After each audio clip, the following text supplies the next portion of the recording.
اللهم لبيك لبيك لا شريك لك لبيك ان الحمد خلفائے راشدین عام طور پر تو ہم کہتے ہیں حضرت ابو بکر، حضرت عمر، حضرت عثمان، حضرت علی. میں نے اپنی ذاتی رائے، حقیر سی رائے عرض کی ہے، اس میں حضرت حسن کا دور بھی شامل ہونا چاہیے 6 مہینے کا. تب وہ 30 برس پورے ہوتے ہیں جو حدیث میں آیا ہے کہ خلافت جو ہے وہ 30 برس رہے گی، اس کے بعد ملوکیت شروع ہو جائے گی. تو ملوکیت کا پہلا قدم یہ تھا کہ حضرت معاویہ نے طاقت سے بزور خلافت حاصل کی. اس لیے ان کو خلیفہ راشد ہم نہیں کہتے. البتہ یہ ضرور ہے کہ ان کا دور بہت پرسکون دور تھا. البتہ جب 10 برس گزر گئے حضرت معاویہ کے دور حکومت کو، اب میں یہاں لفظ خلافت کی بجائے دور حکومت استعمال کر رہا ہوں جو کہ خلافت راشدہ سے ذرا اس کا فرق واضح ہو جائے. تو اس وقت ایک اور صحابی، جلیل القدر صحابی مغیرہ ابن شعبہ رضی اللہ تعالی عنہ، وہ حضرت معاویہ کے پاس آئے اور انہوں نے یہ کہا کہ دیکھیے، اگر آپ نے اپنے بعد اپنا جانشین نامزد نہ کیا تو ہو سکتا ہے پھر فسادات پیدا ہو جائے، پھر مختلف لوگ خلافت کا دعویٰ لے کر کھڑے ہو جائیں، پھر خانہ جنگی ہو جائے. 5 برس کی خانہ جنگی میں 1 لاکھ سے زیادہ مسلمان شہید ہو چکے ہیں، قتل ہو چکے ہیں، ہلاک ہو چکے ہیں. اب دوبارہ وہی دور نہ آ جائے، لہذا آپ اپنا جانشین نامزد کر دیجئے. امیر معاویہ ریلیکٹنٹ تھے، لیکن انہوں نے دلائل دیے، دلائل مضبوط تھے. انہوں نے کہا کہ اب کبار صحابہ دنیا سے رخصت ہو چکے، وہ جماعت کہ جن کی تربیت اور تزکیہ، جن کی تعلیم حضور نے خود کی تھی اور ان کو اندر سے پاک کر دیا تھا، ان کی نیتیں بالکل پاک ہو چکی تھی، کوئی نفسانیت ان میں نہیں رہی تھی، وہ جماعت تو اکثر و بیشتر اب ختم ہو چکی، فوت پا چکے، وفات ہو چکی. لہذا اب جو ہے اکثر و بیشتر نو مسلم ہیں جو بعد کے فتوحات کے ذریعے سے اسلام لائے ہیں. لہذا ان کے اندر نہ وہ پختگی ہے، نہ ان کے اندر وہ تقویٰ ہے، نہ تدین ہے، نہ اصول پرستی ہے. اسلام کی پوری تعلیمات جو ہیں وہ ان کے وجود کے اندر، ان کے شعور کے اندر گہری اتری ہوئی نہیں ہے. لہذا اب صورتحال وہ نہیں رہ سکے گی جو حضرت ابو بکر یا حضرت عمر یا حضرت عثمان یا حضرت علی کے زمانے میں تھی. لہذا آپ نامزد کیجئے.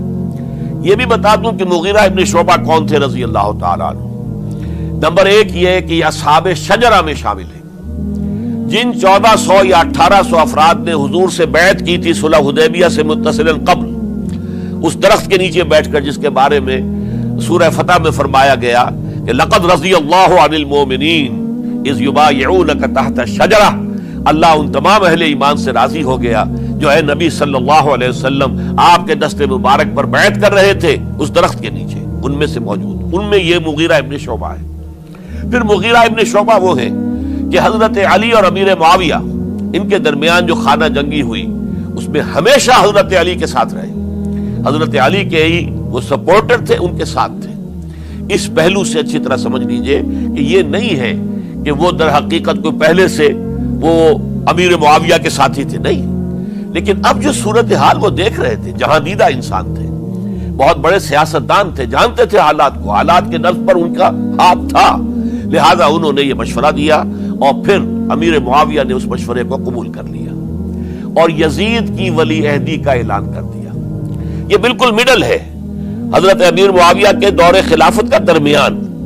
یہ 10 سال جب ہو گئے تھے حضرت امیر معاویہ کی خلافت کو یا حکومت کو، تب یہ معاملہ پیش آیا اور یزید کے ہاتھ پر یہ بیعت ولی عہدی تمام جو بھی مختلف گورنرز تھے ان کے ذریعے سے کہہ دیا گیا اپنے اپنے علاقے کے لوگوں سے بیعت لے لو.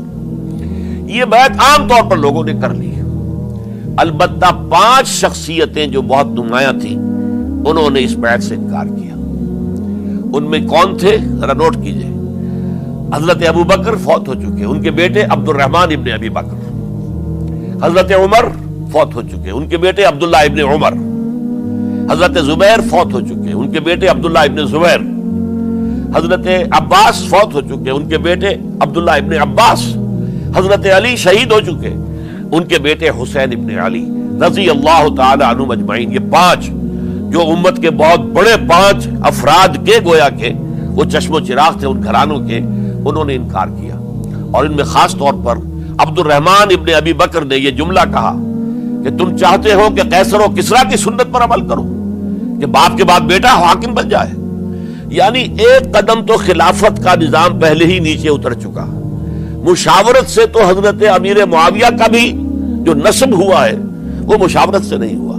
ایک درجے میں وہ جو اللہ تعالیٰ کے رسول نے عمارت بنائی تھی شاندار، اس خلافت کا جو سیاسی نظام تھا، اس میں ایک تو کڑی آ چکی زوال کی کہ ایک شخص نے طاقت کے ذریعے سے خلافت حاصل کر لی. اب اس کی اگلی کڑی لانا چاہتے ہو کہ قیصر و کسریٰ کے طریقے سے خاندان کے اندر، ایک قبیلے کے اندر یہ خلافت جو ہے یا حکومت جو ہے نسل بعد نسل، باپ کے بعد بیٹا اور بیٹے کے بعد پوتا، اس کو ہم کبھی گوارا نہیں کریں گے. حضرت امیر معاویہ بہت دانشمند انسان تھے. انہوں نے ان پانچوں حضرات پر کوئی تشدد نہیں کیا، کوئی جبر نہیں کیا، بلکہ رہنے دیا. ٹھیک ہے، یہ بیعت نہیں کر رہے، ابھی تو بیعت ولی عہدی ہے، کوئی حرج نہیں. لہذا کوئی جھگڑا، کوئی اس وجہ سے کوئی فساد، اس بنا پر کوئی جنگ نہیں ہوئی. 10 سال گزر گئے، یعنی 10 سال تک یزید ولی عہد رہا ہے. 10 سال تک. اور اس سوائے ان 5 بڑی شخصیتوں کے جو پوری امت تھی، عوام الناس تھے، ان سب نے اسے قبول کیا. یہ صورتحال اب جب پیدا ہوئی جب حضرت امیر معاویہ کا انتقال ہو گیا، یہ سن 60 ہجری ہے. اب سوال پیدا ہوا کہ وہ ولی عہدی کی بیعت اب بیعت خلافت میں منتقل ہو جائے گی. لہذا پھر یہ ہوا کہ سب لوگوں سے، سب گورنروں کو لکھ دیا گیا تمام صوبوں کے اندر کہ اپنے اپنے لوگوں سے بیعت لے لو. ظاہر بات ہے کہ وہاں کوئی ریفرنڈم نہیں ہوتا تھا، کوئی ووٹ نہیں ہوتے تھے کہ اس کی پرچیاں ڈالی جا رہی ہوں، ایک ایک شخص سے رائے لینا نہیں ہوتی تھی، بلکہ اس وقت کی جمہوریت یہ تھی اور شورائیت یہ تھی کہ ڈفرنٹ کلینز ہیں، ڈفرنٹ فیملیز ہیں، ڈفرنٹ ٹرائبز ہیں، ان کے سردار، ان کے بڑے لوگ، ان کے اہم لوگ بیعت کر لیں تو گویا کہ سب کی بیعت ہو گئی. وہ ایک قبائلی نظام تھا اور اس میں یہ نہیں تھا نظام کے ووٹ بنے ہوئے ہوں اور اس کی پرچیاں ڈالی جا رہی ہوں. تو تمام عالم اسلام نے گویا کہ بیعت قبول کر لی اب یزید کی بحیثیت خلیفہ. اب وہ جو 5 آدمی تھے ان میں سے ایک فوت ہو چکے تھے، حضرت عبد الرحمن ابن ابی بکر رضی اللہ تعالی عنہما، دونوں فوت ہو گئے، لیکن باقی 4 رہ گئے. ان 4 کو نوٹ کیجئے، یہ بڑا سینسٹیو ایشو ہے جس پر میں اب گفتگو کر رہا ہوں. ان 4 میں کون ہے؟ عبداللہ ابن عباس، عمر میں سب سے بڑے وہ ہیں، اور ان کی شان یہ ہے کہ انہیں حبر الامہ کہا گیا ہے، امت کے سب سے بڑے عالم، اور قرآن مجید کے وہ سب سے پہلے مفسر ہیں. اصل جو جتنی بھی تفسیری روایات ہمیں ملتی ہیں حضرت عبداللہ ابن عباس کے شاگردوں سے، تابعین سے، لہذا ان کا بہت اونچا مقام ہے.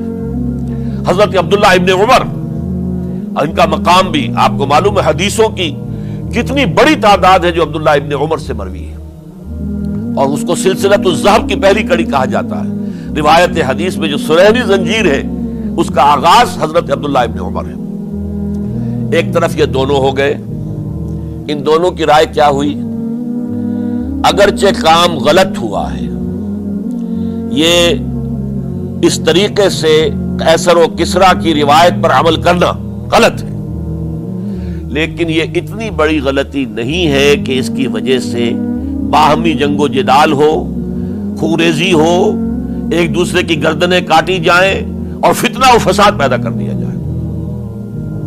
لہذا انہوں نے یزید کی بیعت کر لی.